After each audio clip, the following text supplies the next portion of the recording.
आज की क्लास बेटा आपका करंट इलेक्ट्रिसिटी का चौथा लेक्चर है ना। आज करंट इलेक्ट्रिसिटी बढ़िया पेस पे चल रहा है हमारा, खत्म भी हो जाएगा, थोड़ा जल्दी खत्म भी हो जाएगा चैप्टर। अब आज हम इसमें, कल हमने ओम्स लॉ निकाल लिया था, ओम्स लॉ का माइक्रोस्कोपिक फॉर्म वगैरह देख लिया था, कैसे रेजिस्टेंस लिखते हैं, वो सारी चीजें हम लोगों ने देख ली थी। आज की क्लास में हम जाएंगे आगे एंड वी विल अंडरस्टैंड कि रेजिस्टिविटी क्या होती है। और एक इंपॉर्टेंट टॉपिक है हमारा कि टेम्परेचर से हमने देखा था कि टेम्परेचर जब चेंज होता है हमारी रेजिस्टिविटी भी चेंज हो सकती है, रेजिस्टेंस भी चेंज हो सकती है ना, क्योंकि नंबर ऑफ पार्टिकल्स इतने सारे हैं कि उनकी कोलिजन जो है वो बढ़ जाती है, तो आपकी रेजिस्टेंस भी इंक्रीज हो जाती है, रेजिस्टिविटी भी हमारी बढ़ जाती है। तो वो क्या रिलेशन आता है उस पर थोड़े से क्वेश्चन सॉल्व करेंगे। उसके बाद एक टॉपिक में यहाँ पे ऐड करना भूल गई, कलर कोडिंग जो होती है वो भी हम स्टडी करेंगे। कलर कोडिंग एक बढ़िया टॉपिक है तुम लोगों का, तो कलर कोडिंग के बारे में पढ़ेंगे। And the next thing carbon test होता है। हाँ, वही वो कार्बन रजिस्टर वाला जो होता है कलर कोडिंग, वो वाली चीज हम स्टडी करेंगे। उसके बाद आपका अगला टॉपिक, मैं पहले सोच रही थी कि किरचॉफ लॉ करवाऊंगी, बट फिर अब मैं सोच रही हूँ कि कॉम्बिनेशन ऑफ रेजिस्टर करवा देते हैं। किरचॉफ लॉ एक बार ये कॉम्बिनेशन ऑफ रेजिस्टर खत्म हो जाए फिर हम सर्किट थ्योरी स्टार्ट करते हैं। So once we begin with circuit theory में तो आपके बहुत सारे प्रॉब्लम्स वगैरह आ ही जाएंगे। किरचॉफ लॉज हो गए, किरचॉफ सर्किट लॉ हो गया, दोनों के दोनों हमारे। उन्हीं में हम कैपेसिटर का भी थोड़ा सा पार्ट घुसा देंगे। कैपेसिटर भी इस चैप्टर में थोड़ा बहुत, उसका चार्जिंग डिस्चार्जिंग वगैरह वाला जो पोर्शन है वो हम इस चैप्टर में भी कवर कर लेंगे। ठीक है, तो ये हमारा एम रहेगा इस पूरे चैप्टर का। उसके बाद आपके इस चैप्टर में आई थिंक एंड में थोड़े से वो इंस्ट्रूमेंट्स वगैरह बचते हैं जो पोटेंशियोमीटर वगैरह टाइप के हो जाते हैं इंस्ट्रूमेंट्स, मीटर ब्रिज हो गया, या फिर आपका वो हो गया गैल्वेनोमीटर, एममीटर, वोल्ट मीटर, इस तरीके के सारे जो इंस्ट्रूमेंट्स होते हैं, व्हीटस्टोन ब्रिज होता है, ये सब आपके जो प्रैक्टिकल चीजें हैं वो भी थोड़ी सी डिस्कस कर लेंगे। आइडियली इन सब का आपके मैम आपकी वॉइस धीरे आ रही है। मेरी आवाज आ रही है बेटा सब बच्चों को? मैं वैसे ठीक आ रही है। हाँ आ रही है तो साक्षी बेटा एक बार एग्जिट करके फिर से ज्वाइन करो। अगर एक ही बच्चे को धीरे आ रही है तो फिर कुछ सिस्टम में दिक्कत हो रही है। ठीक है, तो चलो फिर चलते हैं क्विक, एक बार एक रिकैप कर लेते हैं पिछली क्लास में जो हमने डिस्कस किया था। तो पिछली क्लास में हमने जो मेजर चीज डिस्कस करी है वो हमने डिस्कस किया है, ड्रिफ्ट वेलोसिटी क्या होती है? NEAVD। हाँ, ई टाउ अपॉन एम के फॉर्म में लिखते हो ना? यस मैम वही। ठीक है, और आपने आई की भी बता दी, आई की वैल्यू क्या होती है? NEAVD। ठीक है, तो यहाँ पर हमने ये सारी असम्पशंस वगैरह करके अपना बढ़िया सा ओम्स लॉ लिखा था। और ओम्स लॉ हमारे पास क्या आया था? V is equals to IR। Very good, V is equals to IR आ गया था। इसका एक सेकंड, मेरी स्क्रीन शायद फिर से अटक गई है, ये प्रॉब्लम सुधरेगी नहीं कुछ भी मैं कर लूं। तो मैं भी अपने फोन में लॉग इन कर लेती हूँ ताकि मुझे भी दिख जाए अगर अटक रही है। तो फिर हमारे पास आ गया था V is equals to IR। ठीक है बेटा, यहाँ पर आप लोगों ने देखा था कि V जो होता है वो पोटेंशियल है, I की वैल्यू अगर आप इन सब से कैलकुलेट करते हो तो वो कुछ वैल्यू, I तो चलो हमारा ऐसा ही रहेगा, रेजिस्टेंस की कुछ वैल्यू हमारे पास आ गई थी ML NE square A tau. Very good, बिल्कुल सही। तो यहाँ से आप लोग देख सकते हो कि रेजिस्टेंस की हमारे पास क्या वैल्यू आई है? रेजिस्टेंस हमारे पास आ गई ML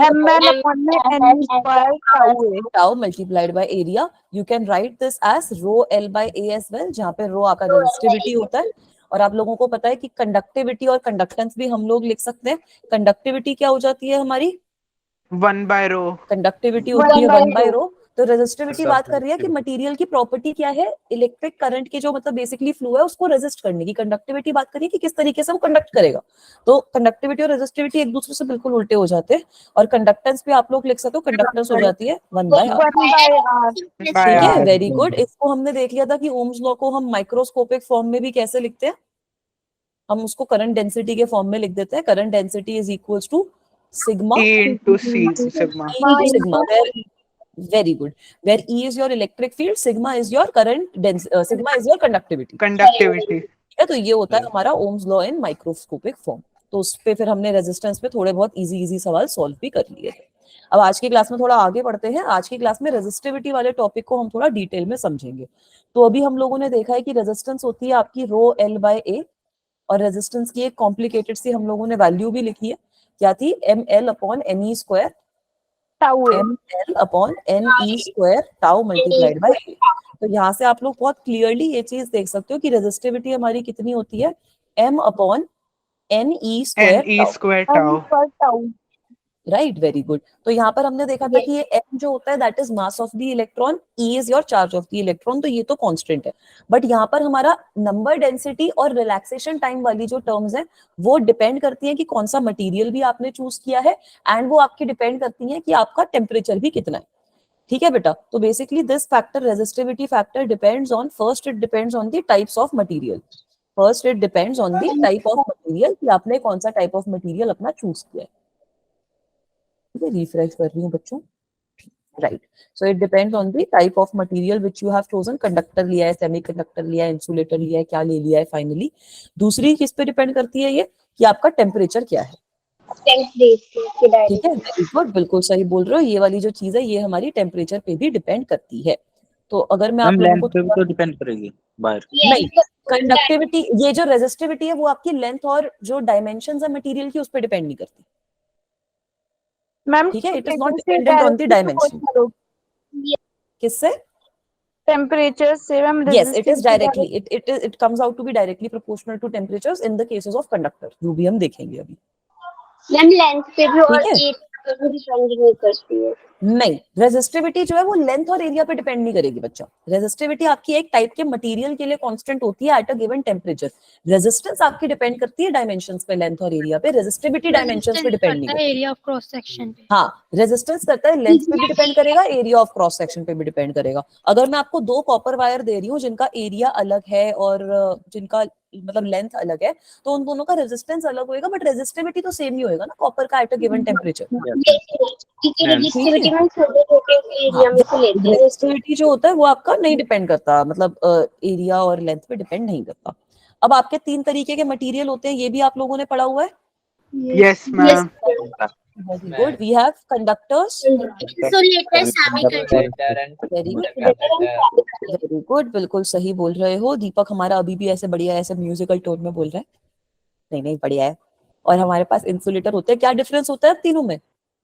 ma'am Ma'am, conductor conduct करते हैं, इंसुलेटर नहीं करते, और सेमीकंडक्टर का इंसुलेटर भी मैम करते हैं, कभी नहीं नहीं करते। पास करने के, सेमीकंडक्टर इंसुलेटर पास नहीं करते। बिल्कुल सही, सब बच्चों ने बिल्कुल सही बोला। खिचड़ी जो मेरे पास आई समझ के, सब बच्चों ने ये बोला कि कंडक्टर जो होते हैं वो तुम्हारी इलेक्ट्रिसिटी को कंडक्ट करते हैं।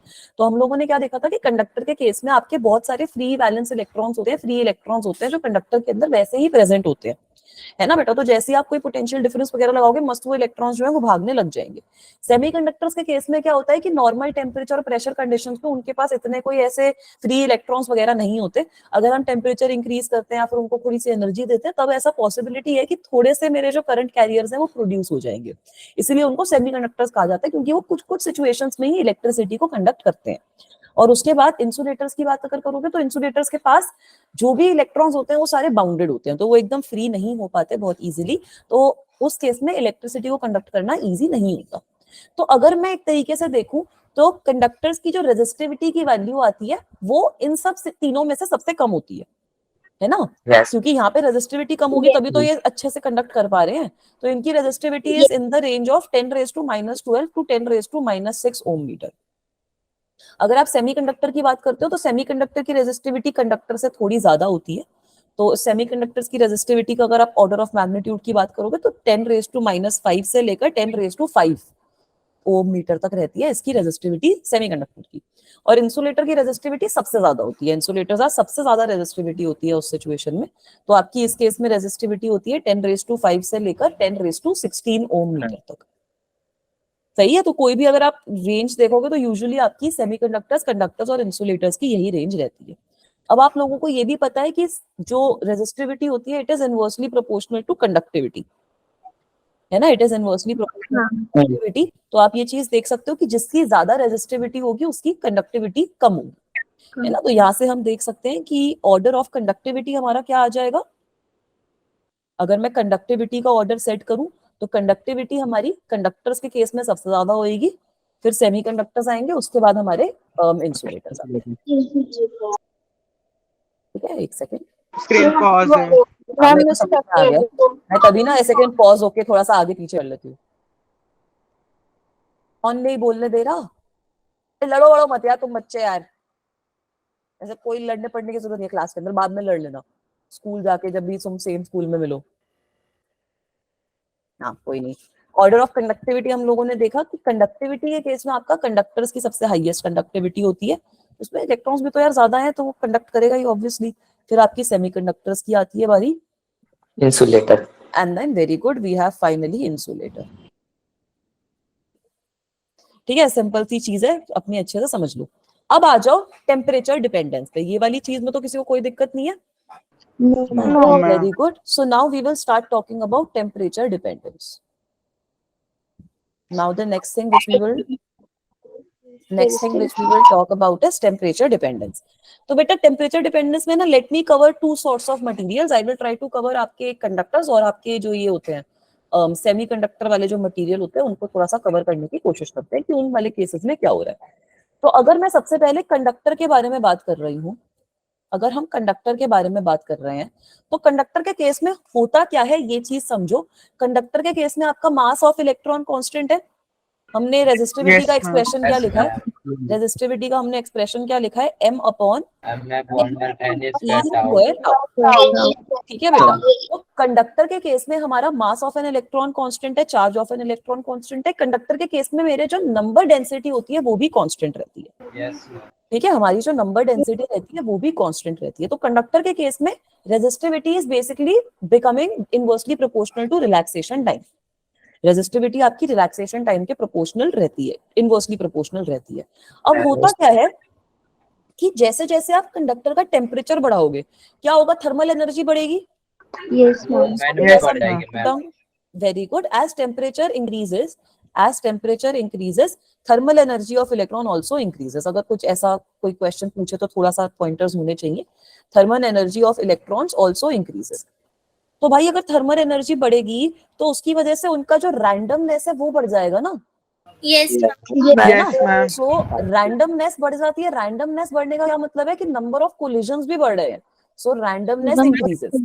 तो इसकी वजह से ये होगा कि नंबर ऑफ कोलिजन्स हमारे बढ़ेंगे, तो हर कोलिजन के बीच में जो एवरेज टाइम है वो डिक्रीज हो जाएगा। सो एवरेज टाइम है ना, अब यार इलेक्ट्रॉन्स और फास्ट फास्ट चल रहे हैं, एकदम ऐसे बौखला के चल रहे हैं, तो एक दूसरे से टकराएंगे भी फास्ट फास्ट।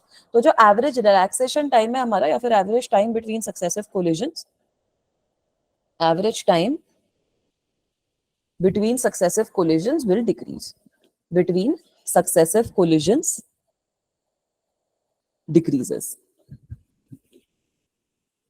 ठीक है, तो ये रीजन होता है हमारा। तो इसकी वजह से आप लोग देख सकते हो कि as temperature increases, basically basic भाषा में समझो, टाउ की वैल्यू जो होती है वो हमारी डिक्रीज हो जाती है, जिसकी वजह से रेजिस्टिविटी जो है वो भी हमारी बढ़ेगी और रेजिस्टेंस जो है वो भी हमारी बढ़ेगी।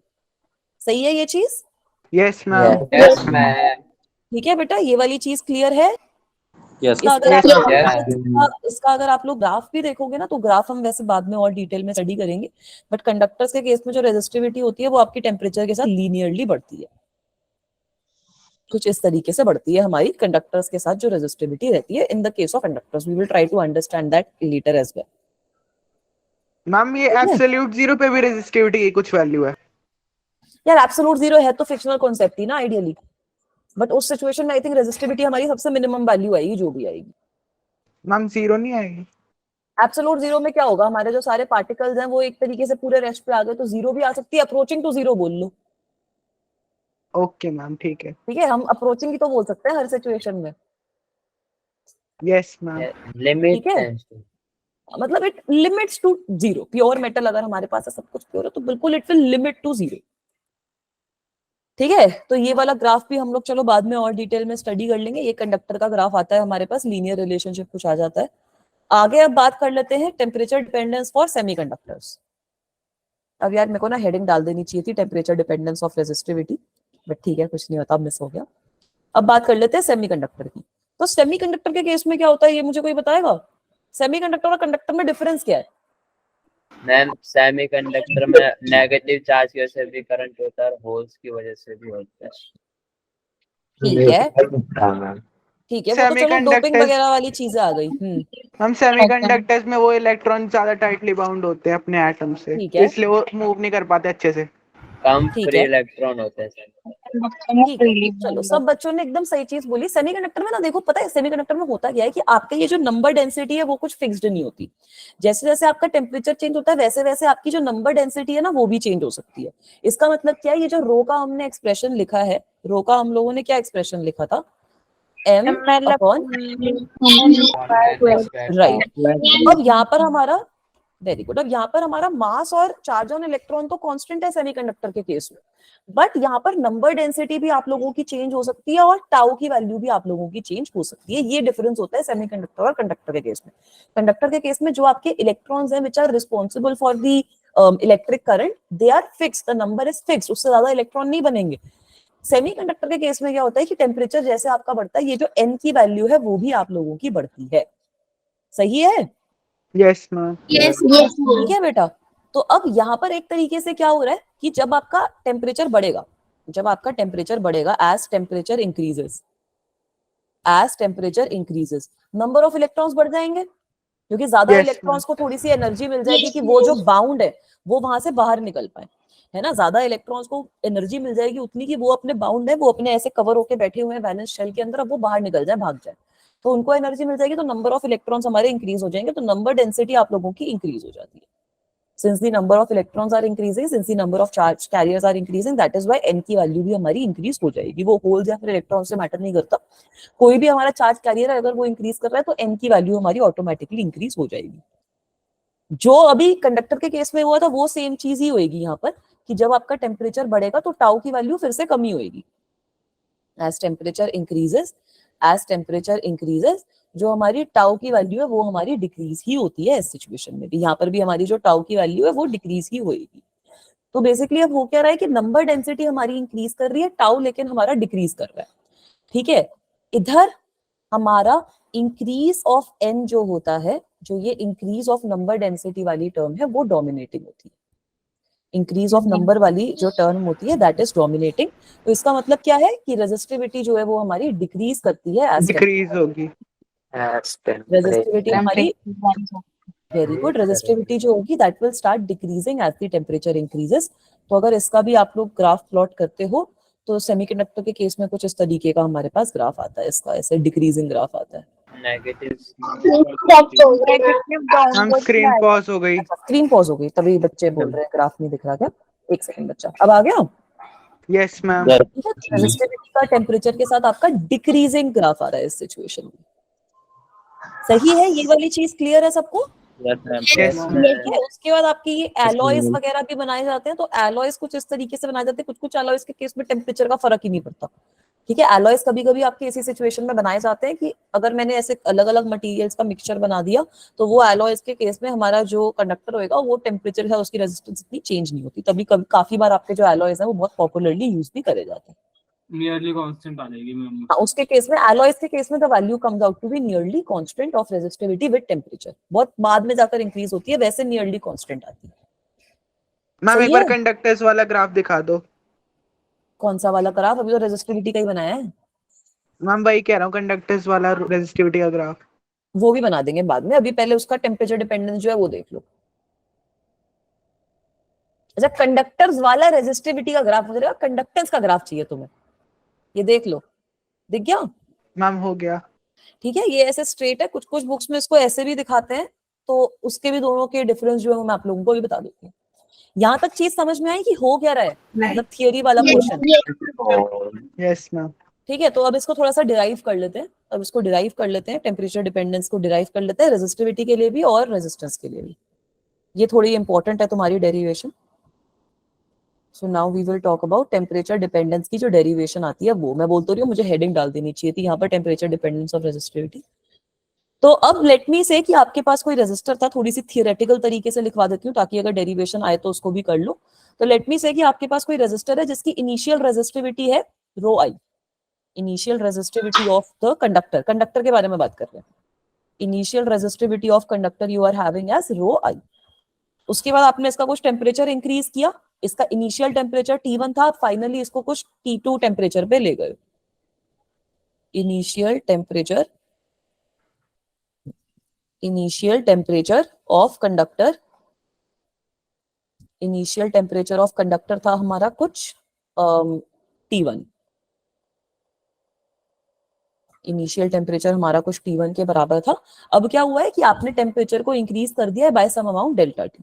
सो सपोज द टेम्परेचर, फिर से अटक गई ना शायद। No ma'am. No ma'am. ठीक है, suppose the temperature of the conductor suppose the temperature of the conductor is now increased by delta T. इस तरीके से अगर हम डेरिवेशन करते हैं तो बच्चों को याद भी रहती है, दिक्कत भी नहीं आती। तो आपने डेल्टा T अमाउंट से बढ़ा दिया। So now let me say that resistivity is changing. So the resistivity changes, and let me say that the resistivity changes such that this change d rho in resistivity is final resistivity minus initial resistivity. Is this okay? Yes ma'am. ठीक है बेटा। Yes. तो very good. तो कुछ कुछ चीजों पे ही आपकी डिपेंड करेगी, कितनी रेजिस्टिविटी चेंज होगी, ये तो ऑब्वियसली आपने कितना टेम्परेचर चेंज किया उस पर डिपेंड करेगी सबसे पहले, यस मैम, है ना। एंड ऑब्वियसली बात है कि रेजिस्टिविटी का चेंज आपकी ओरिजिनल रेजिस्टिविटी पे भी डिपेंड करेगा ही करेगा, यस मैम, है ना। तो यहाँ से एक तरीके से मैं क्या लिख सकती हूँ कि जो ये रेजिस्टिविटी है डी रो की जो वैल्यू है that is equals to some alpha multiplied by rho I multiplied by D T, है ना। जहां पर ये जो अल्फा है वो होता है आपका कोफिशिएंट ऑफ थर्मल रेजिस्टेंस। ये मैम अल्फा रो आई पे कैसे डिपेंड करेगा, एक बार ये बता दो। बेटा जिस मटेरियल की जो रेजिस्टिविटी होगी इनिशियली उस पर तो डिपेंड करेगी ना। अगर सेमीकंडक्टर की कुछ इनिशियल रेजिस्टिविटी है वो कितनी है उस पर डिपेंड करेगी कि आपकी फाइनल भी कितनी आएगी। ऐसा थोड़ी होगा कि सारे जितना टेम्परेचर मैं इंक्रीज कर रही हूँ सब कंडक्टर्स की सेम आएगी क्या रेजिस्टिविटी फाइनल, यस मैम ठीक है ना। है। ऐसा नहीं होगा ना कि सपोज आपके पास कॉपर है, सपोज आपके पास एक जगह पे कोई कॉपर है, एक जगह पे आपके पास वो GaAs वाला कंपाउंड बोल रहे थे ना बच्चे, वो है। इस तरीके के 2-3 कंपाउंड है, मैंने सबका टेम्परेचर 1 डिग्री से बढ़ा दिया, सबकी फाइनल रेजिस्टिविटी तो कुछ अलग आएगी ना, लेकिन क्योंकि Yes, इनिशियल रेजिस्टिविटी कितनी है उस पर भी तो डिपेंड करेगा मामला, तो इसलिए रो आई पे Yes. भी डिपेंड करती है। अब आपका कोफिशिएंट ये जो अल्फा होता है ये आपका यहाँ पे प्रोपोर्शनैलिटी कांस्टेंट है, it is the coefficient of thermal resistance, it is the coefficient of thermal resistance. And as we already know that resistivity increases in the case of conductors but it decreases in the case of semiconductors, so that can be justified from here as well. Alpha की जो value होती है it is positive for conductors and it is negative for semiconductors. ठीक है, ये वाला चीज note down कर लो, फिर आगे चलती हूँ। हो गया मैम। हो गया मैम वेट, मैम ये इतनी तेज लिखते हैं? कौन? हाँ ये बाकी बच्चे तेज तेज लिख लेते हैं, कुछ बच्चे मेरे ऐसे धीरे धीरे भी लिखते हैं, बाकी बच्चे तेज तेज लिख लेते हैं। मैम हो गया। हो गया, मैम डन। डन। चलो तो अब आगे चलूं। ठीक है बेटा, तो अब मैंने एक और पॉइंट आप लोगों को क्या बताया कि अल्फा की जो वैल्यू होती है it is positive in the case of conductors. Very good. And alpha, very good, alpha is negative for semiconductors, alpha is negative for semiconductors. तो अब हमारा बेसिकली हुआ क्या है, अब ये सारा टेम्परेचर इंक्रीज की वजह से I have some final value of resistivity, I have some final value of resistivity which is rho f, ठीक है। और हमारे पास कुछ फाइनल वैल्यू आ गई है टेम्परेचर की भी, फाइनल टेम्परेचर भी आ चुका है मेरा, और फाइनल टेम्परेचर की वैल्यू भी तुम लोगों को पता है, TF की वैल्यू कितनी हो जाएगी, initial temperature plus delta T. Yes ma'am, ठीक है, तो अब हमारा सिंपल मामला है। Now we can talk about integrating everything. अब हमारे पास डेटा सारा है, अब इसको हम इंटीग्रेट करने की बात कर सकते हैं। ठीक है, तो अब हम लोगों ने देख लिया है कि चेंज इन टेम्परेचर की वजह से D rho is equals to alpha rho D T. तो इसको अब मैं रो वाली साइड को एक साइड पे ले जाती हूँ, टी वाली साइड को एक साइड पे रखती हूँ। इसको मैं ऐसे लिख सकती हूँ, D rho upon rho is equals to alpha D T. Yes And now you guys can integrate this. Now we can integrate this. कहां से कहां तक करोगे, सिग्मा ई से लेकर सिग्मा एफ, और इसको इंटीग्रेट करोगे इनिशियल टेम्परेचर से लेकर फाइनल टेम्परेचर तक इंटीग्रेट करना। बताना क्या आएगा, integrate this, tell me what will you get. Ma'am rho F minus rho I is equals to alpha T I minus T F. नहीं, यहाँ पे ln आएगा ना बेटा। Yes ma'am, T F ln rho is equal to हाँ। alpha delta t. From rho I to rho F Rho must f, be equals to, बिल्कुल सही बोला, अल्फा ऑफ मैम अल्फा तो बाहर आ जाएगा, tf minus ti. यहाँ तक सब लोग अग्री कर रहे हैं। PF upon PI equal Yes, to ma'am, alpha आ गया। Very delta good, T. Very good, Yes, बिल्कुल सही बोला, बिल्कुल सही बोला। अब यहाँ पर हम लोग क्या लिखेंगे, इसको मैं कैसे लिख सकती हूँ, ln rho F minus ln rho I must be equals to alpha delta T. Yes yes ma'am. ठीक है बेटा, तो इसको अब यहाँ तक कर लिया नोट डाउन, फिर आगे चलूंगी। मैम एक सेकेंड। कर लो, फिर आगे चलती हूँ।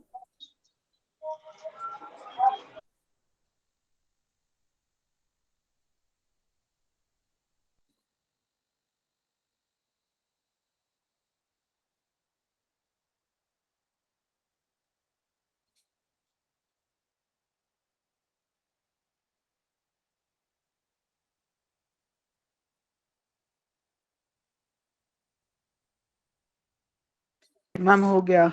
हो गया बेटा, चलो। तो अब बचपन में तो क्या अभी रिसेंट में प्रॉपर्टी पड़ी होगी ना लॉग की, ln m minus ln n ln of m by n। ln of m ln of upon m n। by n और अगर यहाँ पे ln m प्लस n होता है तो आप मल्टीप्लाई कर सकते हो, multiply है ना। तो यहाँ से हमारे पास क्या आ जाएगा, ln of rho F upon rho I y must be is equals to equal alpha to delta t. alpha delta t. If I raise both of these equations by e, ln वाला part हमारा हट जाएगा। तो एक तरीके से मेरे पास यहाँ पर क्या आ जाएगा, rho F upon rho I must be equals to e e की raised to power alpha alpha delta t. Delta T. तो यहाँ से आगे आपके पास अपना सबसे important relation, that final resistivity जो भी आती है that is initial resistivity e raise to alpha delta T. So इसको नोट डाउन कर लो, फिर आगे चलूंगी। Note this down, then I will move forward. Ma'am ये एक्सपोनेंशियल वाला एक बार स्टेप अगेन रिपीट कर दीजिए। अच्छा, एक्सपोनेंशियल वाला स्टेप क्या होता है बेटा, कि अगर आपके पास exponential raise to some ln x होता है, so that is equals to x। ठीक है, यही Okay, हमारा एक्सपोनेंशियल और ln बनाए ही इसलिए गए हैं। ln एक तरीके से आपका उल्टा फंक्शन आ जाता है एक्सपोनेंशियल का। ठीक है, तो इसी तरीके से ये बनाए गए। अगर मैं दोनों साइड पे एक्सपोनेंशियल से रेस कर दूं तो यहाँ पर मेरे पास directly row F upon rho I आ जाएगा। Okay ma'am. मैम हो गया। ठीक है, अब बेटा ये वाला जो फॉर्मूला है ना, ये जो पर्टिकुलर फॉर्मूला है, ये नोट डाउन कर लो। This formula is used for significant changes in temperature. This formula is used for significant changes in temperature. अगर आपका जो टेम्परेचर चेंज है वो बहुत ही ज्यादा बड़ा है, मैं बोल दिया कि 1000 केल्विन से हमने टेम्परेचर चेंज कर दिया, उस तरीके की सिचुएशंस में आप ये फॉर्मूला यूज करोगे। So this formula is use for significant change in temperature. ठीक है, ये चीज क्लियर है। Yes ma'am.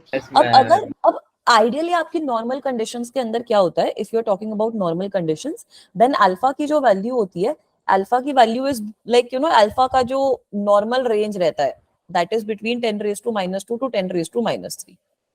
तो एक सेकंड ये भी नोट डाउन कर देती हूँ। अच्छा, बैकस्लाइड देख लो बेटा। अब होता क्या यार, अल्फा आपका छोटी क्वांटिटी है, अल्फा कोई बहुत बड़ी क्वांटिटी नहीं। अल्फा की आपकी वैल्यू 10⁻², 10⁻³ के आसपास होती है। तो अगर आपकी डेल्टा टी 100 केल्विन तक है तो अल्फा डेल्टा टी दोनों को मल्टीप्लाई करने पे वो जो वैल्यू है वो छोटी ही रहेगी। तो वहां पे आपको एक्सपोनेंशियल की सीरीज पता है ना, उसको आप थोड़ा सा वो कर सकते हो, अज्यूम कर सकते हो। अब अल्फा को मैं क्या बोल रही हूँ, अल्फा की normal range, alpha has normal range, very good, alpha has normal range 10⁻² से लेकर 10⁻³ तक रहती है मामला। तो अगर आप बात कर रहे हो particular, if you are talking about practical, for practical purposes, when delta t is small, delta t is small का क्या मतलब है कि डेल्टा टी हमारा अगर 100 डिग्री सेल्सियस से कम है, delta T is less than 100 degree Celsius, तो ये अल्फा डेल्टा टी बहुत छोटा हो जाएगा। Yes ma'am. Yes ma'am. Alpha delta t is less than 100 degrees Celsius. Alpha delta t will be a small quantity. Will be small quantity. तो बेटा small quantity के case में आपकी जो एक्सपोनेंशियल की एक पूरी बड़ी सी सीरीज आती है वैसे, but for x equal to a small quantity, if x is a small quantity, you can directly write that e raised to x will be 1 plus x if x is small. तो यहाँ से बेटा आप लोगों के पास जो ये expression हम लोगों ने लिखा है वो थोड़ा सा मॉडिफाई हो जाएगा। ये हमारे पास पहले वैल्यू क्या आई थी, rho F is equals to rho I E raise to alpha delta T value आई थी। So this will modify into, अगर अल्फा डेल्टा टी थोड़ा स्मॉल है, ठीक है, इस तरीके का मस्त फ्लो चार्ट सा बना लो, तो आपकी जो वैल्यू है that comes out as rho F is equals to rho I multiplied by 1 plus alpha delta T. So this is the expression which you must have seen everywhere. Yes right ma'am, यही heat वाले यही chapter में देखा था हाँ यही last वाला, class में। वही मैं बता रही हूँ, हीट वाले चैप्टर में देखा था। बाकी यही वाला एक्सप्रेशन है जो आप लोग अपनी एनसीईआरटी बुक वगैरह हर जगह पे भी देखोगे। तो यहाँ से भी अब आप डायरेक्टली देख सकते हो। वैसे ये जो एक्सपोनेंशियल वाली टर्म है कि अगर अल्फा की वैल्यू पॉजिटिव है तो आपके पास इंक्रीजिंग कर्व आता है कंडक्टर के केस में, है ना, एक्सपोनेंशियली इंक्रीज करेगा। अगर आप यहाँ से देखते हो तो अगर डेल्टा टी की वैल्यू बहुत मतलब छोटी सी होती है तो आप देख सकते हो कि लीनियरली वो इंक्रीज कर रहा है, जो ग्राफ हमने बनाया था। और अगर मेरी अल्फा की वैल्यू नेगेटिव है तो एक्सपोनेंशियली डिक्रीज करेगा। तो सेमीकंडक्टर के केस में मेरा जो कर्व बनता है वो डिक्रीजिंग। ठीक है, यही वाला एक्सप्रेशन है जो हम लोगों के काम भी आएगा बच्चों। इसको नोट डाउन कर लो, फिर आगे चलती हूँ। हो गया मैम। मैम हो गया।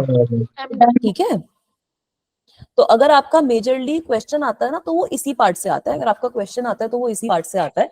बाकी मैं आप लोगों को थोड़ा सा एक दो फॉर्मूलाज और दे देती हूँ। तो हम लोगों ने क्या देखा, दो फॉर्मूलेस तो हम लोगों ने लिख लिए कि अगर अल्फा आपका कांस्टेंट है, अगर अल्फा आपका कांस्टेंट है तब हमने क्या लिखा था formula, we wrote the formula that rho f is equals to rho I e raised to alpha delta t. Very good. दूसरा फॉर्मूला मैं क्या बोल रही हूँ, if alpha is constant, if alpha is constant and alpha delta T is छोटा, and alpha delta T वाला ये जो टर्म है small. Rho F equal rho I 1 plus alpha delta t। Very good, rho F is equals to rho I plus 1 plus alpha delta T. तो majorly आपके जितने questions होते हैं वो इसी दोनों से आते हैं। कभी कभी थोड़ा सा कंफ्यूज करने के लिए थोड़ा जेई वाले बच्चों के हिसाब से अगर क्वेश्चन उनको देना तो वो ऐसे भी दे देंगे कि अल्फा हमारा टेम्परेचर के साथ वेरी कर रहा है, if alpha varies with temperature, if alpha varies with temperature. तो बेटा अब तो अल्फा की वैल्यू ही टेम्परेचर के साथ चेंज हो रही है, तो अब तो तुम लोग फंस जाओगे कि मैम अब हम क्या करें। फंसने की कोई जरूरत नहीं है। इंटीग्रेशन के टाइम पे आप लोग क्या करोगे कि जब आप इंटीग्रेट करोगे रो आई से लेकर रो एफ तक, we had D rho upon rho and this was equals to integration of T I to T F. अब यहाँ पर जो अल्फा है that will become a function of temperature with respect to D T. ठीक है, तो अगर मैं लेफ्ट हैंड साइड को इंटीग्रेट करती हूँ तो मेरे पास यहाँ से L N rho F upon rho I आ जाएगा एंड मेरे पास फाइनल यहाँ पर क्या आएगा, दैट इंटीग्रेशन ऑफ टी आई से लेकर टी एफ तक अल्फा टी डी टी। सही है, यस मैम। ठीक है, ये वाली नोट डाउन कर ली। चलूं आगे, यस मैम। कर लो एक बार नोट डाउन, फिर आई विल मूव फॉरवर्ड।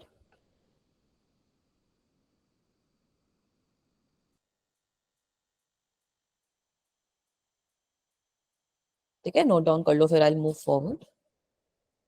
ऐसा ना, मैं ऐसा क्वेश्चन कोई दे सकती हूँ कि बेटा अल्फा अगर सपोज टी स्क्वायर के हिसाब से चेंज हो रहा है तो बताओ अब क्या होगा। तो बता देना भाई, उस सिचुएशन में भी इंटीग्रेशन में तो फर्क आएगा और कोई फर्क नहीं आता। फिजिक्स में खाली इंटीग्रेशन डिफरेंशिएशन में फर्क आता है। मैम हो गया। हो गया बेटा। तो अब यहाँ पर भी एक सेकंड स्लाइड्स ऐड करनी पड़ेंगी, क्वेश्चन आ गए मेरे।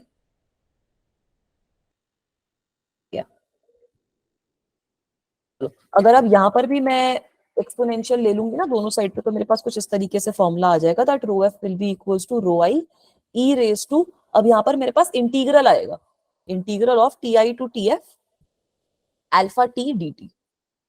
सही है ये चीज? यस। ठीक है, अब इसी को हम और तरीके से इसको थोड़ा सा वो मॉडिफाई भी कर सकते हैं कि अगर हमारा अल्फा टेम्परेचर के साथ वेरी कर रहा है, if alpha varies with temperature and आपकी अल्फा डेल्टा टी है स्मॉल, तो फिर से वो एक्सपोनेंशियल वाली चीज को हम कर सकते हैं ना, 1 प्लस एक्स से replace, if alpha varies with temperature and alpha delta T is small. तो इस सिचुएशन में अब आप लोग क्या करोगे, इसका फॉर्मूला बन जाएगा rho F is equals to rho I, rho F is equals to rho I 1 plus integral of initial temperature से लेकर फाइनल टेम्परेचर तक अल्फा टी डी टी। सही है, इन दोनों फॉर्मूलाज के कम चांसेस हैं एग्जाम में आने के, मोस्ट प्रोबेबली आएंगे भी नहीं, बट अगर आ जाए गलती से तो पता होना चाहिए कि हाँ भाई ये क्या हुआ। यस ठीक है, चलूं आगे। मैम एक सेकंड। हाँ, ये नोट डाउन कर लो, फिर आगे चलूंगी। Let me change the heading on that slide.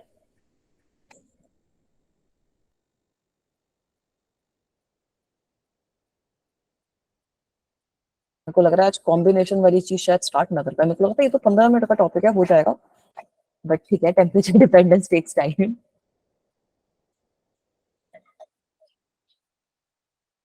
Ma'am हो गया। चलो हो गया। तो अब आगे चलती हूँ, अब हम रेजिस्टेंस की बात कर लेते हैं। रेजिस्टिविटी का तो हमने फॉर्मूला निकाल लिया, let us talk about resistance. तो now suppose I am having a conductor, ठीक है, now suppose I am having a conductor, the length is given to you as L, area is given to you as A, area is given to you as A। तो आप लोगों को पता है कि resistivity का एक्सप्रेशन क्या है, rho is equals to naught 1 plus alpha delta, है ना। अगर मैं ये अज्यूम कर रही हूँ कि इनिशियल रेजिस्टिविटी कुछ रो नॉट के बराबर है, फाइनल रेजिस्टिविटी रो के बराबर है, कर सकते हैं ना। Yes. Yes, let ma'am. me multiply both the sides by multiply both sides by L and divide by A and divide by A। तो क्या होगा बेटा, अगर मैं दोनों साइड्स को L से मल्टीप्लाई कर दूं, A से डिवाइड कर दूं, मेरे पास कुछ आ रेजिस्टेंस जाएगा। बन जाएगा। मैम रेजिस्टेंस बन जाएगा। वेरी गुड, रेजिस्टेंस बन जाएगा, रेजिस्टेंस बन जाएगा, बिल्कुल सही बोला। स्क्रीन लग गई क्या? हाँ, yes ma'am. Yes. Yes ma'am. एक वापसी से दिखा दूं, पिछली वाली क्या रचना, पिछली वाली देखनी है? Yes, ma'am.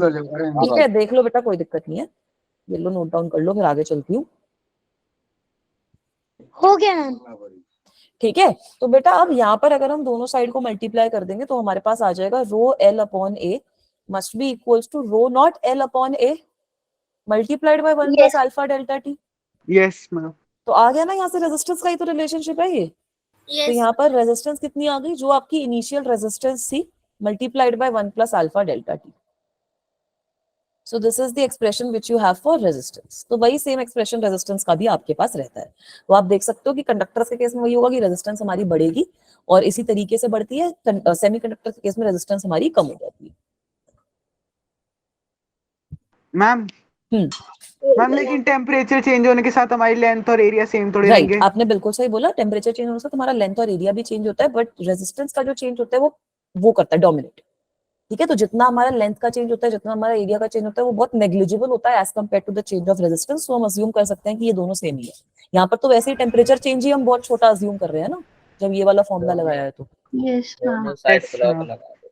है ना बेटा। तो यही वाला फॉर्मूला आप वो दूसरे वाले तरीके से भी लगा सकते हो कि अगर आपको अब ये पता है, मैं यहाँ पे लिख देती हूँ एक स्क्वायर ब्रैकेट बनाकर, that rho F is equals to rho I E raise to alpha delta T. तो यहाँ पर भी यूजुअली यही वाला सेम एक्सप्रेशन लग जाता है। एल बाई ए से अगर आप मल्टीप्लाई करोगे तो फाइनल रेजिस्टेंस आपकी आ जाएगी initial resistance E raise to alpha delta T. तो दोनों एक्सप्रेशन ही हमारे वैसे एप्लीकेबल रहते हैं। दोनों एक्सप्रेशन के केस में ही लेंथ और एरिया जो होता है वो हमारा काफी नेग्लिजिबल तरीके से चेंज होता है, बिल्कुल सही बोला, बट बहुत नेग्लिजिबल तरीके से चेंज होता है।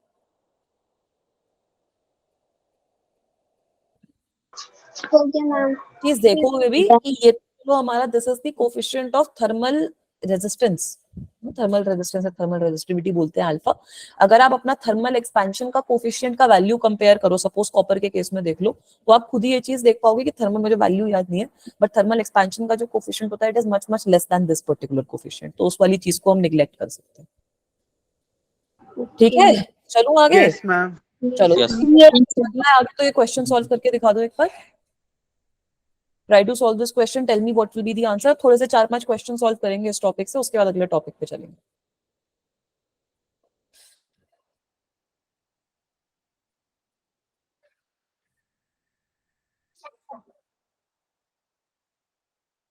Try to solve this one.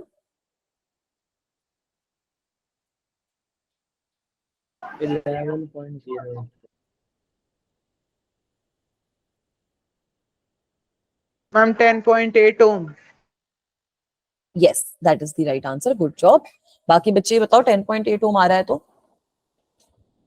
Ma'am अभी कर बहुत अच्छे, कर लो सॉल्व कर लो। Ma'am, approx 10.8. ठीक है बेटा, approx 10.8 is Yes, also ma'am. Okay. Yes. ठीक है, आ रहा है ना कुछ Yes. वैसा? ठीक है, तो यार अब कैसे निकालेंगे देख लो। मैं तो क्वेश्चन बोलती हूँ, क्वेश्चन सॉल्व करने का एक ही तरीका है, गिवन लिख लिया करो। 10.8 आ रहा है, वेरी गुड। गिवन क्या क्या है आपको? इनिशियल टेम्परेचर आपको गिवन है 10 डिग्री, ठीक है। आपको फाइनल टेम्परेचर गिवन है 50 डिग्री सेल्सियस, वेरी गुड। आपको गिवन है इनिशियल रेजिस्टेंस कितनी गिवन है? 10 ओम। 10. और आपको अल्फा की वैल्यू कितनी गिवन है? 2 × 10⁻³ डिग्री सेल्सियस इनवर्स। ठीक है बेटा, तो सबसे पहले तो यहाँ पर यही चीज समझ लो कि अब टेम्परेचर डिफरेंस देखो 40 की रेंज का है, तो वहां पे हम लोग यूज कर सकते हैं अपना 1 प्लस अल्फा डेल्टा टी वाला फॉर्मूला। तो रेजिस्टेंस फाइनल हमारे पास कितनी आ जाएगी? This is the formula used, are I into 1 plus alpha delta T. हो गया ना पूरा क्वेश्चन क्लियर? इस तरीके से लिखोगे तो कॉम्प्लिकेटेड से कॉम्प्लिकेटेड क्वेश्चन आपका क्लियर हो जाएगा। जो जो चीजें गिवन है वो लिख लो, जो फॉर्मूला है वो लिख लो, तो इसके बाद आपकी क्वेश्चन में आइडियली मिस्टेक नहीं होनी चाहिए। मैं यही तरीका सब बच्चों को रेकमेंड भी करती हूँ। आर एफ की क्या वैल्यू आ जाएगी बच्चों? आर आई की वैल्यू कितनी गिवन है? 10 multiplied by 1 plus alpha delta T. Alpha की value is 2 into 10 raise to -3 multiplied by delta T हो जाएगा 40, है ना। तो आर एफ की क्या वैल्यू आ जाएगी हमारे पास? 10 इंटू 1 प्लस 40 से अगर मैं मल्टीप्लाई करती हूँ तो 4 2 तो 8, हाँ 0.08 आ गया मेरे पास भी। So this means that R F की वैल्यू इज व्हाट? 10 इंटू 1.08। सही है ना। तो इसको 10 से मल्टीप्लाई करोगे तो एक ब्रैकेट, वो एक आपका डेसिमल से आगे आ जाएगा। तो फाइनल रेजिस्टेंस की हमारे पास वैल्यू आ जाएगी 10.8 ओम्स। और आप ये ऑप्शन पे मार्क करके आ जाना। सही है? Yes ma'am. ठीक है, इस तरीके का कोई क्वेश्चन आएगा तो कर लेंगे। सिंपल क्वेश्चन था। यस ठीक है, मैम। चलो ऐसा ही एक और क्वेश्चन देखो। अब इस केस में आपको अल्फा की वैल्यू नेगेटिव गिवन है। ये सेमीकंडक्टर का केस है, सब कुछ सेम है, बस यहाँ पे आपको अल्फा की वैल्यू नेगेटिव गिवन है क्योंकि ये सेमीकंडक्टर का केस है। बाकी everything is the same. So try to calculate the value in this case as well.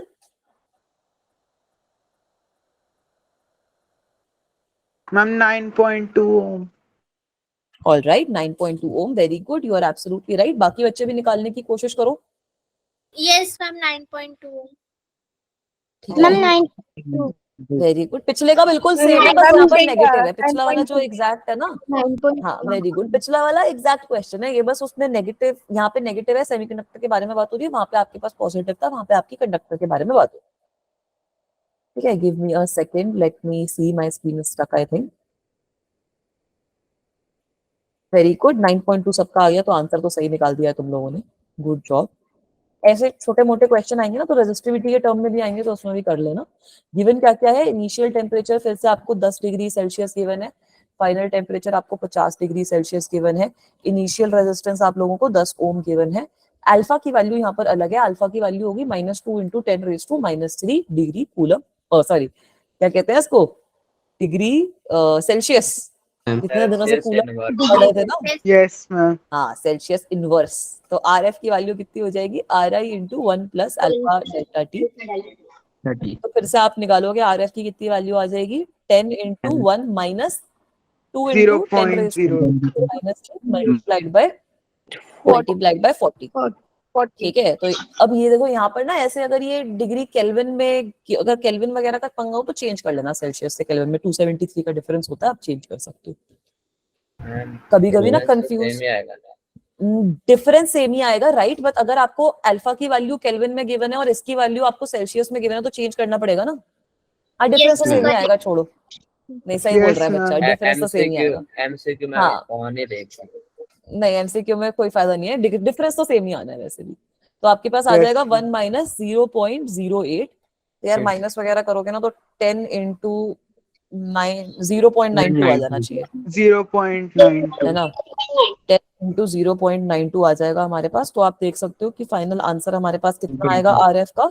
9.2। ठीक है, इस तरीके का कोई भी क्वेश्चन आएगा तो कर लेंगे सॉल्व। ऐसे क्वेश्चन में कभी कभी आपको फाइनल रेजिस्टेंस दे देते हैं, इनिशियल दे देते हैं, बोलते हैं कि अल्फा की वैल्यू निकाल दो, डेल्टा टी की वैल्यू अगर है तो कुछ भी है तो ये फॉर्मूला डायरेक्ट यूज करके आप निकाल सकते हो।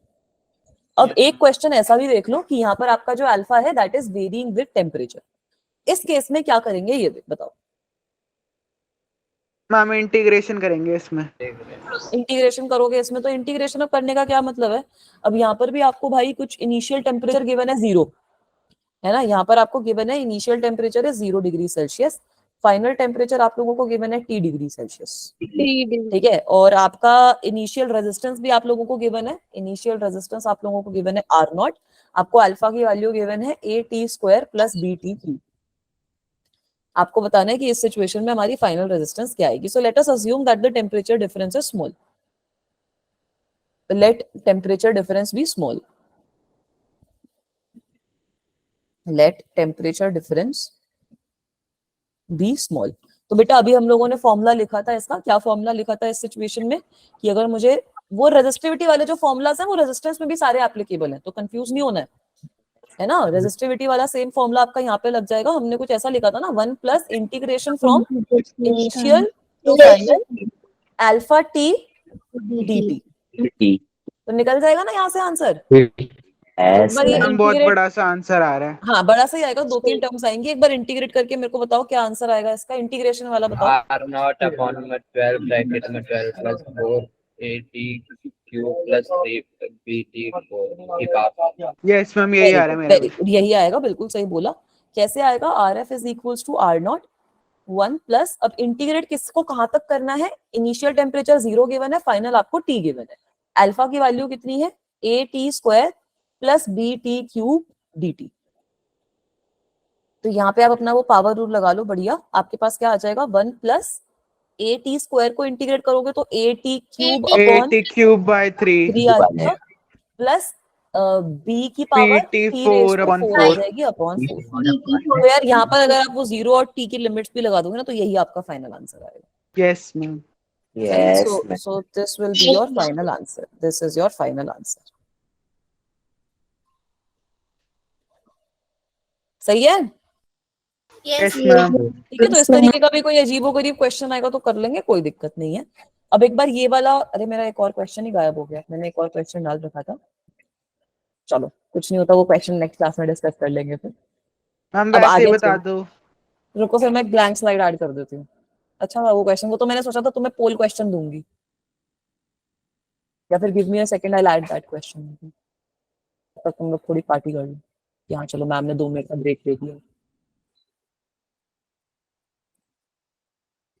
ठीक है, समझ में आ रहा है ये चैप्टर। मतलब मुझे लगता है कि ये वाला जो चैप्टर है, it is a little easier as compare to the electrostatics वाला part which we are studying, yes ma'am.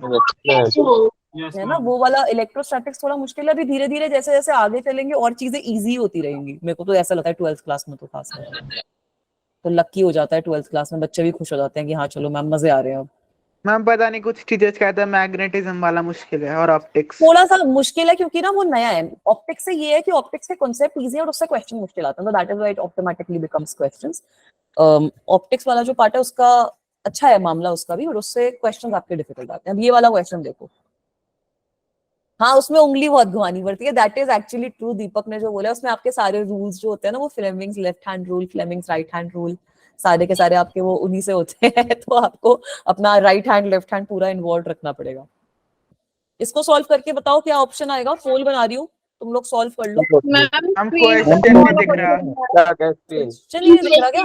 अबे यार जिंदगी बर्बाद है। एक सेकंड को चेंज कर रही हूँ।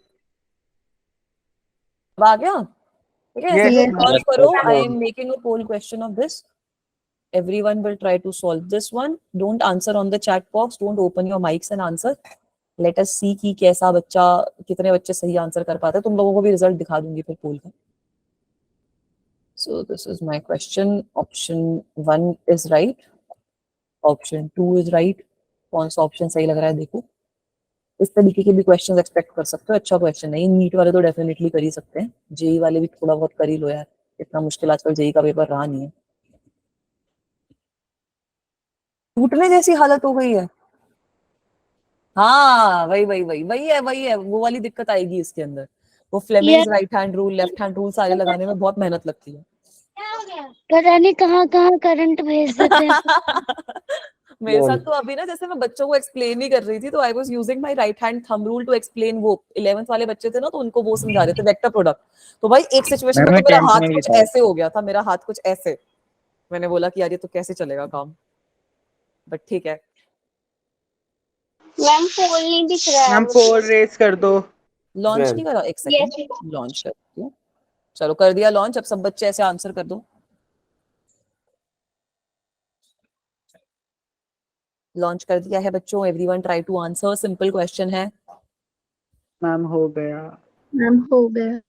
हो गया। यस अलग अलग आंसर आने शुरू हो गए हैं, लेकिन हो तो गया। ठीक है, तो ज्यादा वोट्स, मतलब 2 ऑप्शन के बीच में कंफ्यूजन चल रहा है। 2 ऑप्शन को तो बच्चे देख ही नहीं थे, 2 ऑप्शन में चल रही है थोड़ी कंफ्यूजन।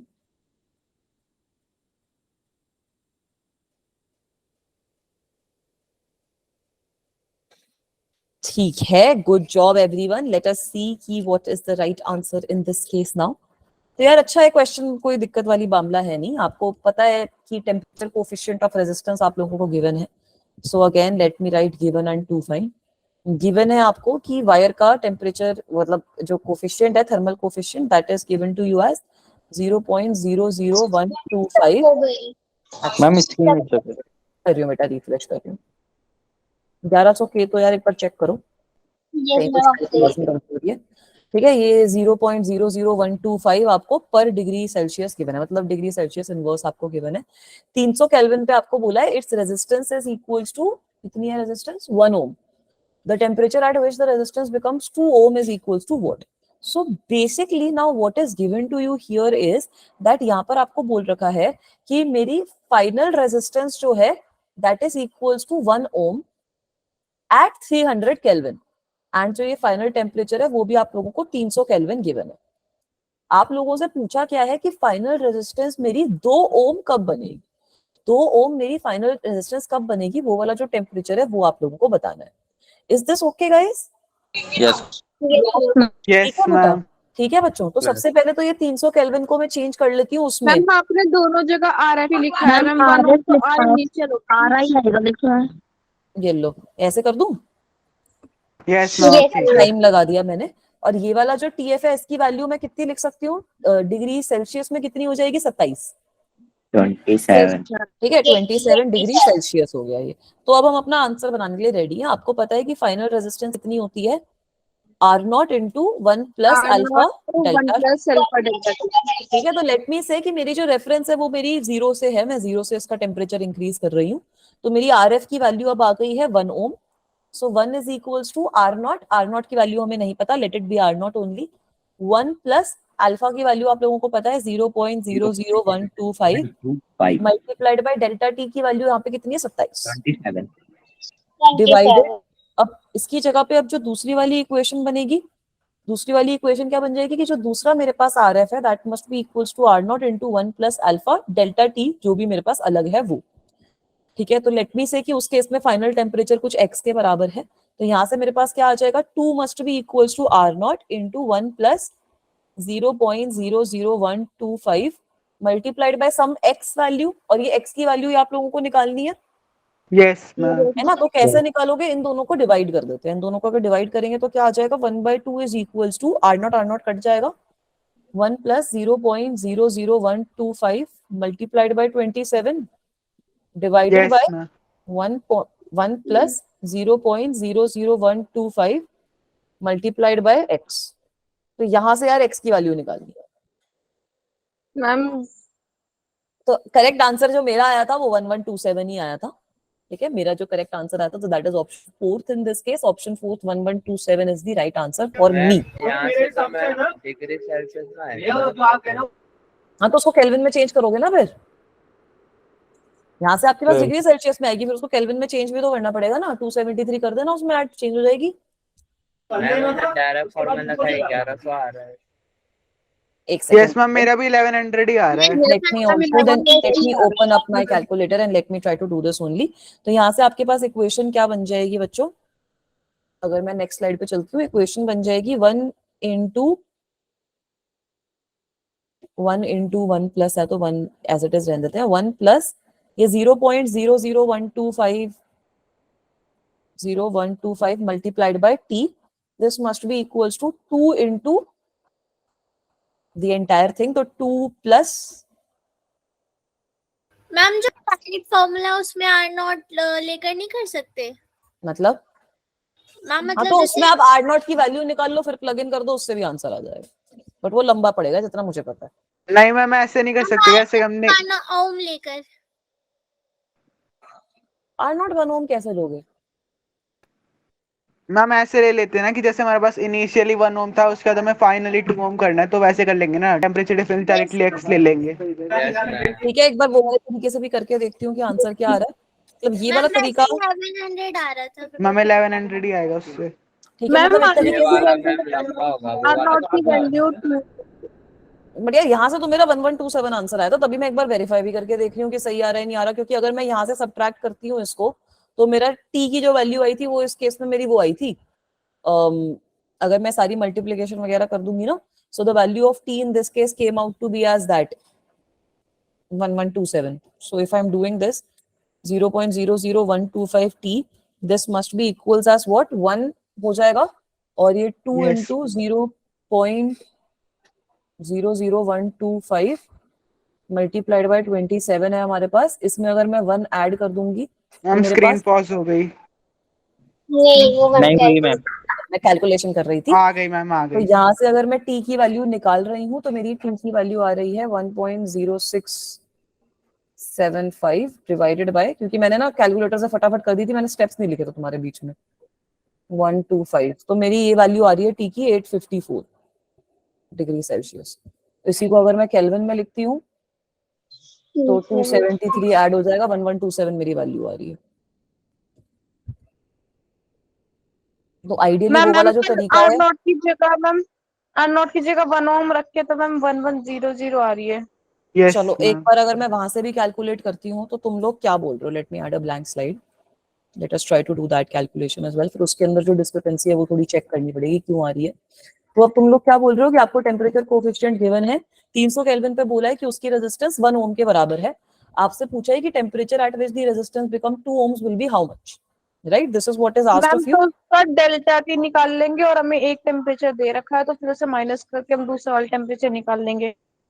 ठीक है, तो यहाँ पर बेसिकली आर एफ की वैल्यू अब कितनी हो गई? इनिशियली आर की वैल्यू होगी 1 ओम के बराबर, और ब्रैकेट में हम मेरे पास क्या आ जाएगा 1 प्लस अल्फा इनटू जो भी मेरे पास फाइनल टेम्परेचर है -300। तुम इस सेंस में बोल रहे हो ना? यही बन रही है ना इक्वेशन? Yes ma'am. ठीक है, तो यहाँ मैम से आर अगर मैं, की जगह मैम आर की जगह 2 रख के, ठीक है, आर एफ की वैल्यू मेरी आ गई 2 के बराबर, तो 2 will be equals to 1 plus alpha की वैल्यू है 0.00125। 1 2 मैम स्क्रीन पॉज हो गई। अच्छा, मैम स्क्रीन Yes. को बेटा रिफ्रेश कर रही हूँ, मैं तो आगे चल चुकी। मैम ठीक आ है, गई। 0.00125 इंटू टी माइनस 300 वैल्यू आ जाएगी, Yes. है ना? तो Yes. इसको अगर मैं यहाँ पर ले जाऊं तो मेरे पास क्या आ जाएगा 1/0.00125 must be equals to T minus 300। यार ये भी तो Yes. सेम ही आना चाहिए। अगर आई एम डूइंग दिस, ये मैं कैलकुलेटर से कर रही हूँ, तुम लोग एक बार अपनी कैलकुलेशन थोड़ा पर्सनली भी चेक कर लेना। 1 डिवाइडेड बाय 0.00125, हाँ तो यहाँ से तो यार ये मेरी वैल्यू भी 800 ही आ रही है। चलो मैं फिर ये वाली चीज तुम लोगों को चेक करके बताऊंगी कि why is this discrepancy coming, why is this discrepancy coming. या तो फिर ये वाले मेथड से फिर नहीं कर पाते होंगे, क्योंकि हमें क्या गिवन है that temperature at which the resistance becomes 2 ohms is what. ये वाली चीज बेटा मैं एक बार चेक करके बताती हूँ, ठीक है? क्योंकि करेक्ट आंसर तो जिस बुक से ही मैंने रेफर किया वहां पे भी 1127 ही था, तो दैट इज व्हाई मैंने इस मेथड से ही किया था, तो मेरा 1127 आ रहा था। मैम क्या पता Yeah, दूसरा yeah. टेम्परेचर निकालना तो हमें ये थोड़ी पता है कि डेल्टा टी बड़ा होगा या छोटा होगा। हाँ मतलब वही नहीं, उसका तो चलो वो वाली चीज हम यहाँ पे नहीं लगा सकते, बड़ी आई है इस केस में तो वैल्यू। तो यहाँ पर कुछ दिक्कत तो हो रही है, अब क्या दिक्कत हो रही है वो मुझे भी नहीं पता। एक बार I try to talk with other teachers as well. तो कोई फर्क नहीं पड़ेगा ना, डिफरेंस तो सेम नहीं आएगा, डिफरेंस तो सेम नहीं आएगा ना यहाँ पर। 300 केल्विन है ना यहाँ पर मेरे पास, अगर मैं इसको चेंज भी कर दूंगी, अगर मैं इसको सेल्सियस में चेंज करती हूँ तो 27 हो जाएगा ना ये। हाँ तो ये मैम 27 वही हो है। जाएगा तो 827 वैल्यू आएगी ना, 854 तो नहीं आएगी ना तब भी। अगर आप इसको 300 की जगह चलो 27 भी लिख लोगे तब भी तो 827 ही वैल्यू आएगी, तब भी 300 थोड़ी आ रही है वैल्यू, है ना? तो इस वाले कुछ गड़बड़ हो रही है इस मेथड में। क्या गड़बड़ हो रही है एक बार I try to figure out, I talk to the other teachers, but the correct answer which I saw in this case it was 1127। ठीक है, चलो आगे। चलो अच्छा लगा ये क्वेश्चन में ऐसे माइंड बॉगलिंग कुछ दिक्कत हुई। मैम So, बुक में गलत दिया होगा। कुछ हो सकता है, मतलब नहीं यार देखो दोनों से आंसर अलग भी नहीं आना चाहिए ना। Why is this happening? Value तो एक ही है।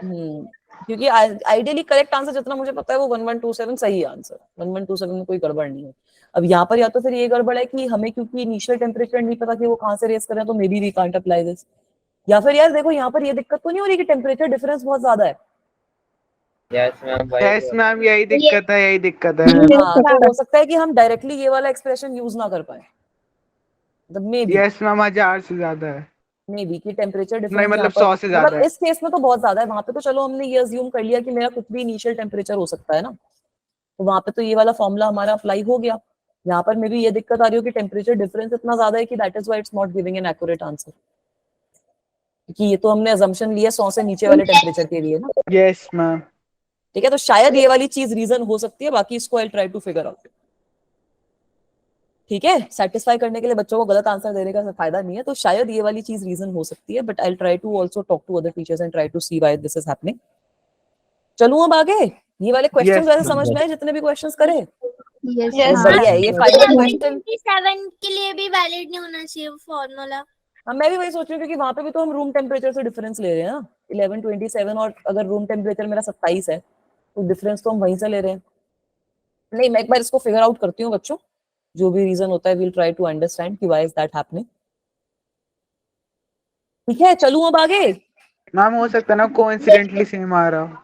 यार कोइंसिडेंटली नहीं होता ना, अलग अलग आने का मतलब है कि क्योंकि हमने फॉर्मूला तो दोनों केसेस में सेम यूज किया है ना। मैम दोनों वैल्यू करेक्ट हो सकती है क्या? दोनों वैल्यू करेक्ट नहीं हो सकती ना यार, 2 ओम की वैल्यू एक ही तो टेम्परेचर पे आएगी, टेम्परेचर डिफरेंस आपका 1127 अगर होएगा तो।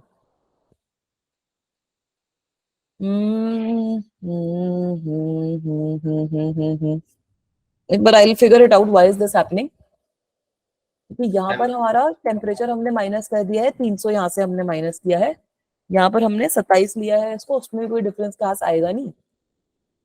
मैम तब भी तो उतना ही आएगा, 27 तब लेंगे मतलब देखो तो। डिफरेंस भी हमारा एग्जैक्टली 27 का ही आ रहा है ना, मैं तो ये सोच रही हूँ ना, Yes, ma'am. तो डिफरेंस भी तो हमारा एग्जैक्टली 27 का ही डिफरेंस आया है। तो मैं यस यही सोच रही हूँ मैम। कि इक्वेशन में मतलब कहीं ना कहीं तो या तो फिर इस वाले में गड़बड़ है या फिर पहले वाले में गड़बड़ है। मैम आपने पहले वाले में ना सेल्सियस में कन्वर्ट किया लेकिन दूसरे वाले में नहीं किया। कोई फर्क नहीं पड़ेगा, अगर चलो सेल्सियस में मैं कन्वर्ट कर दूंगी तो let me say that this is in Celsius, यहाँ पर मेरे पास -300 की जगह मैम -27 हो आप जाएगा। अपने वाले इक्वेशन मैम केल्विन में रख के देख लें। उससे भी कोई दिक्कत नहीं होगी, उसमें मैं केल्विन में रखूंगी नहीं ना, वहां पे तो चलो इसको मैंने टेम्परेचर डिफरेंस जो है वो अगर चेंज भी कर देंगे, 27 में रख दिया, मैंने बोला कि 0 से मैं रेफरेंस ले रही हूँ। मैम इससे अगली वाली स्लाइड दिखाना जो आपने करा था क्वेश्चन। केल्विन में ही देखो नहीं मैम, जो 11/227 आ रहा था। ये रहा ना स्लाइड, अच्छा है ही नहीं क्या स्लाइड? 1.0675, हाँ तो 2 आ जाएगा ना, दोनों को ऐड करें, नहीं 1.607 ही आएगा, वो तो 1 + 2 × वो करोगे ना,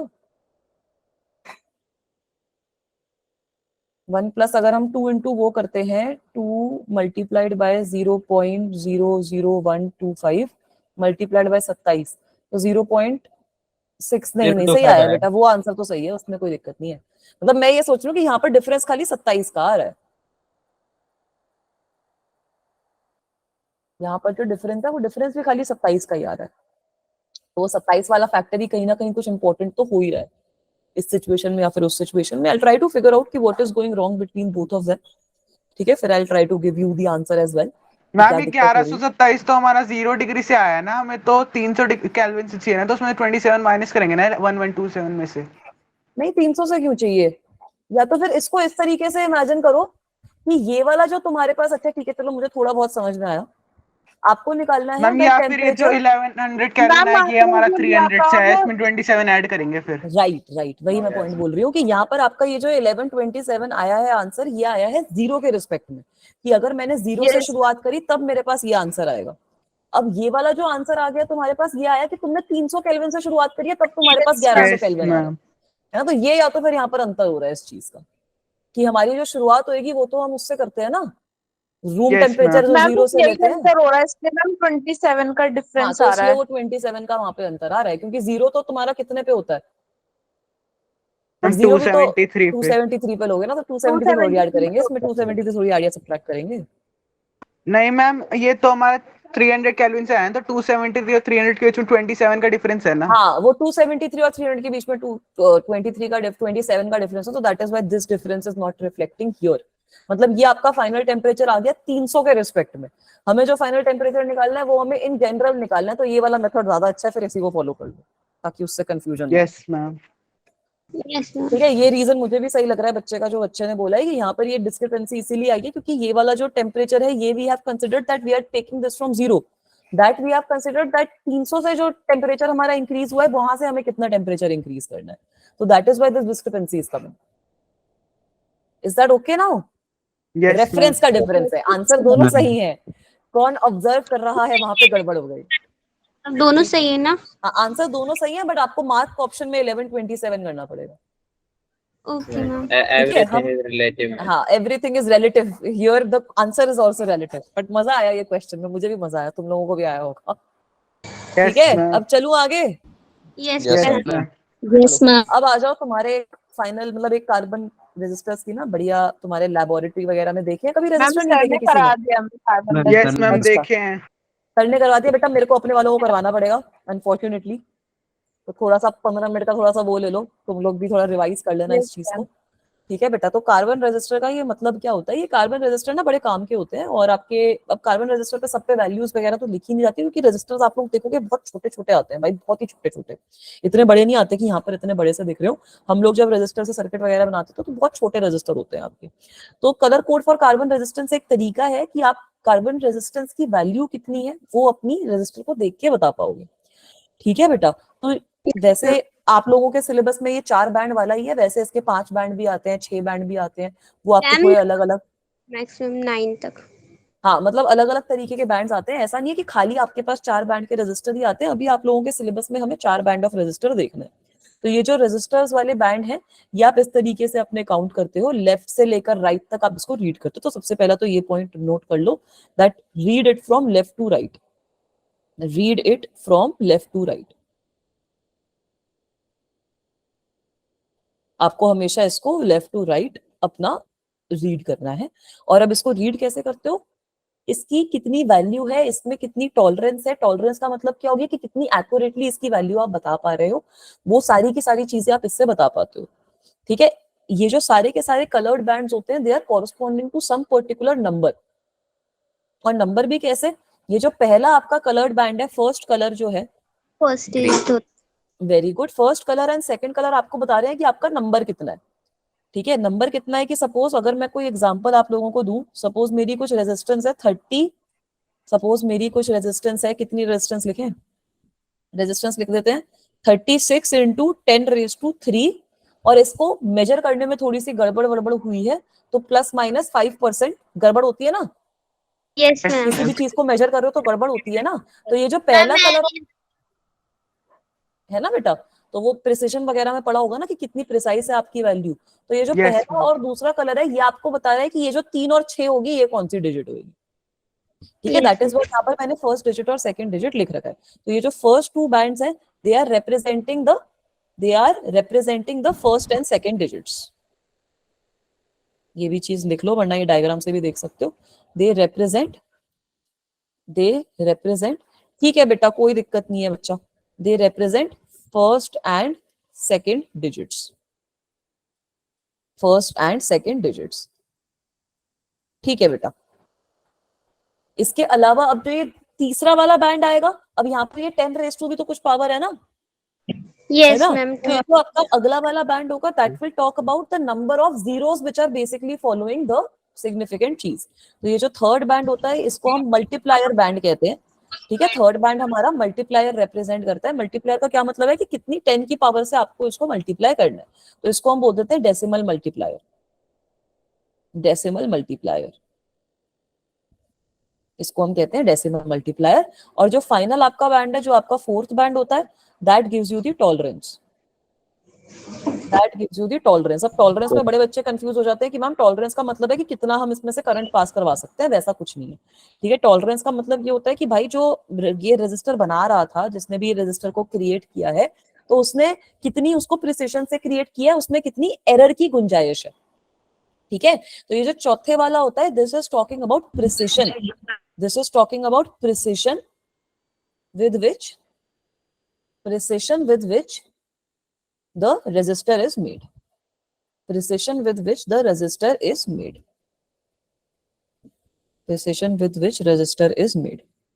वो अगर आपको ऐसे कभी कभी निकालना हो तो जैसे यहाँ पर अब आप मैक्सिमम और मिनिमम वैल्यू निकाल सकते हो कि इसमें कितनी गड़बड़ हो सकती है ना। अगर मैंने यहाँ पर 1% दे दिया होता तो आप बोलते कि मैम 3.6 का ऊपर नीचे यहाँ पे हेरफेर हो सकता है, 3.6 इंटू 10⁻³ का ऊपर नीचे हेरफेर हो सकता है। वैसे ही 5% के हिसाब से आप बता सकते हो कि मैम वैसे वैल्यू 36 इंटू 10⁻³ होनी चाहिए, बट जिसने ये बनाया है वो बोल रहा है कि 5% का एरर पॉसिबल है, तो इसका 5% कितना हो जाएगा 36 का? 5% इसका 3.6 का आधा 1.8। हाँ, तो अब आप बोलोगे कि इसकी या तो फिर अब आप बोलोगे कि मैम इसकी वैल्यू बेसिकली 37.8 और 36 माइनस 1.8 करेंगे तो बचेगा हमारे पास 34.2। 34.2 से लेकर 37.8 इंटू 10⁻³ वाली जो वैल्यू है वो यहाँ पर एक्सेप्टेबल है। ये मतलब होता है टॉलरेंस। सही है, ये वाली चीज क्लियर है सबको? मैम हमें कलर से कैसे पता चलेगा डिजिट्स के बारे में? कलर की सबकी एक वैल्यू होती है, वो याद करनी पड़ती है। ये आपको याद करनी पड़ेगी। इसका वो ट्रिक भी बताया होगा ना सब लोगों ने।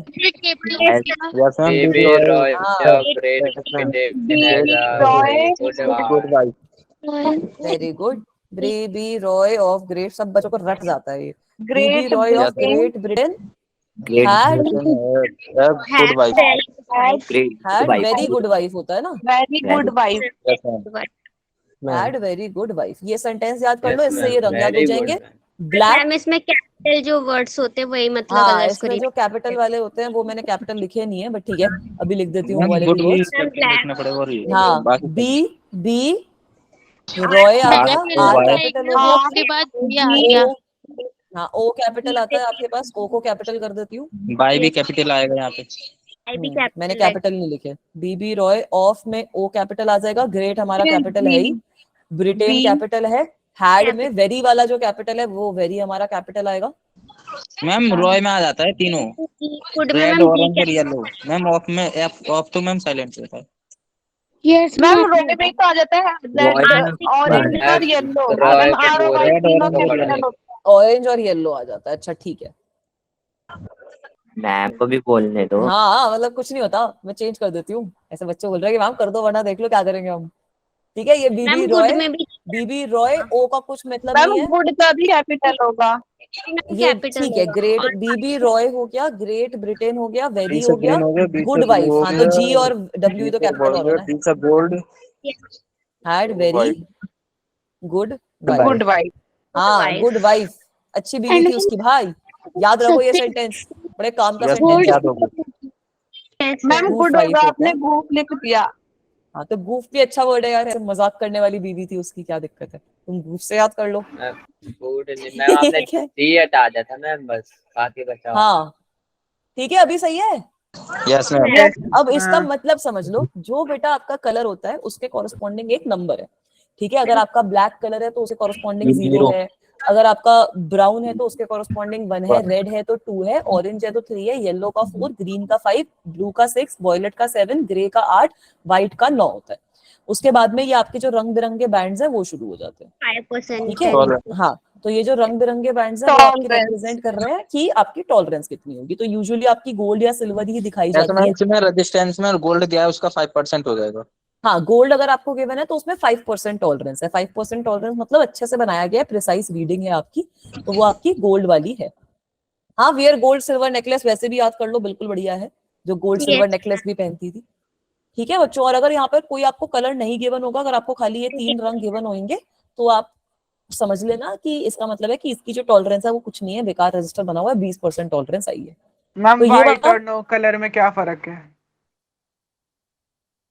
व्हाइट और नो कलर, व्हाइट का तो व्हाइट बैंड दिखेगा ना, नो कलर मतलब बैंड ही नहीं होएगा, वो आपका जो रजिस्टर का मटेरियल है उसका बना हुआ होगा। ठीक है, रजिस्टर यूजुअली आपके ऐसे होते हैं, ये जो क्रीम सा कलर दिख रहा है इसके ऊपर बना होता है आपका जो भी कोडिंग होती है, तो व्हाइट वगैरह सारे रंग इस पे बढ़िया दिखते हैं। अगर नो कलर होएगा तो बैंड ही मिसिंग होएगा। वो भी सर्किट में 3 बैंड होंगे ना फिर। हाँ उसमें खाली फिर आपके 3 बैंड होंगे, उसमें खाली आपके ये पहले तीनों आएंगे, लास्ट में अपने आप +20 लगा देना। अब इस वाले की मुझे बताना क्या आएगी वैल्यू, किसकी मैम?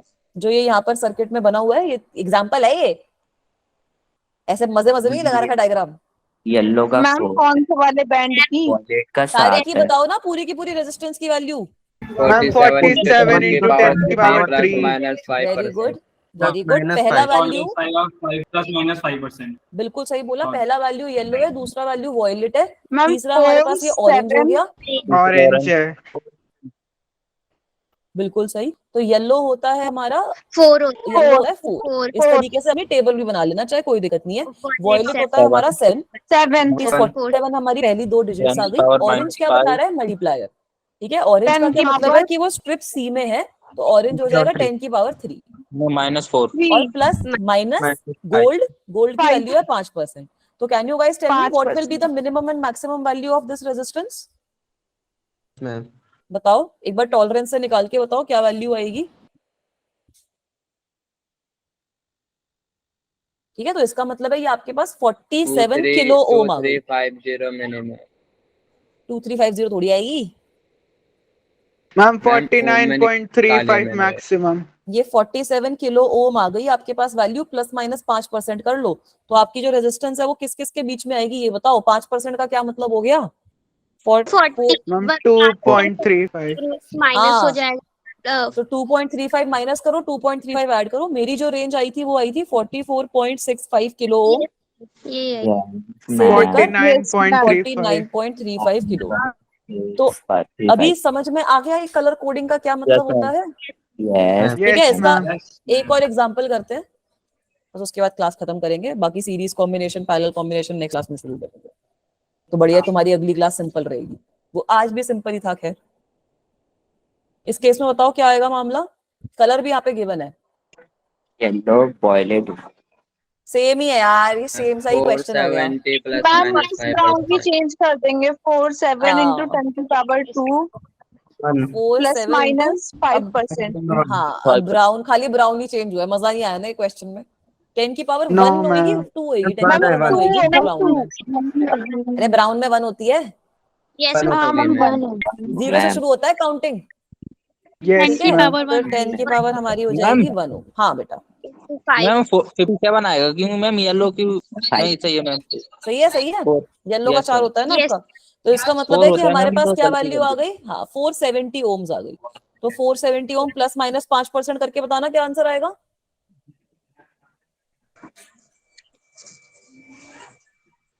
इसका 10% हो जाएगा 47। मैम तो 5% कितना होगा? 267.65 to 272.35। नहीं, 200 का थोड़ी आएगा फैक्टर, 400 में ही आएगी। अरे यस मैम, सॉरी, 400 लगा दो। 24.5 से 60.5 के बीच में आएगी। मैम 44 के करीब जाएगा, डाउन जाएगा तो। अरे यार देख लो ना, 5% कितना हो जाएगा? 47 का आधा कितना होता है? 2.35 23.5 का डिफरेंस आएगा। 23.5। हाँ, तो मैम करो subtract। 24.5 से 60.5 के बीच में आएगी। 24 कहाँ से आ गया? 470 में 70 में से ही तो माइनस करोगे 23। Ma'am ma'am 447। मैंने 47 में से कर देता है। हाँ, 447 to 493। उसमें भी 0.5 का भी फैक्टर आएगा ना, पिछले केस में लिखा मैम था ये हो जाएगा 44.5 के अप्रॉक्स जाएगा। 446.5 to 493.5। 446.5 टू 493.5। 493.5। ओम्स। ठीक है, इस तरीके से कर लोगे ना आंसर। आप Yes, 47 में ma'am. से माइनस कर रहे हो, मतलब माइनस करने भूल गए बच्चे। क्या कर रहे हो तुम जिंदगी में? मैम ऐसे एडिशन सब्ट्रैक्शन की प्रैक्टिस करवाऊं? 470 की जगह 47 रहता है। हाँ हाँ, कुछ नहीं होता, कोई दिक्कत नहीं है। 47 में से भी करोगे तो देखो ना, फिर एक पॉइंट का फैक्टर आ जाएगा। ठीक है, इतना समझ लो कि 47 में अगर 5% एरर है तो खाली लास्ट की 2 डिजिट ही तो इम्पैक्ट होंगी, तीनों डिजिट कहां से इम्पैक्ट हो जाएंगी। ठीक है, तो चलो, thank you so much for attending the class everyone. I hope कि आज की क्लास में सबको मजा आया हो।